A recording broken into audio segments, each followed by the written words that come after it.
आता मोठ्या संख्येने माओवादी मरण्याच्या भीतीने नव्हे तर अशक्य झालेल्या क्रांतीने निर्माण झालेल्या भ्रमनिरासामुळे आत्मसमर्पण करतायत.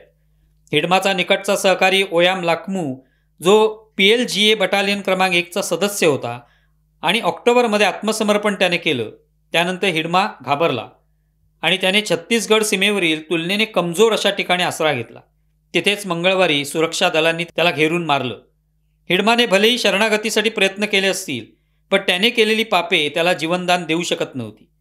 छत्तीसगडमध्ये त्याने तब्बल 26 अत्यंत तीव्र असे हल्ले केले. त्यात VC शुक्ला यांच्यासह काँग्रेसचं अख्खं कॅडर त्याने मारलं. एवढे होऊनही आता हिडमाच्या मृत्यूनंतर काँग्रेसने या कारवाईचं स्वागत केलेलं नाही. त्यानंतर हिडमाने 2010च्या दंतेवाडा हत्याकांडात 76 CRPF जवान मारले. 2021 सुकमा बिजापूर हल्ल्यात 22 जवानांना त्याने शहीद केलं.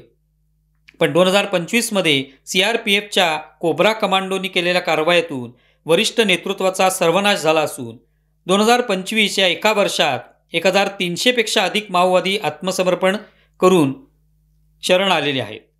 हिडमाची कहाणी आता संपली आहे.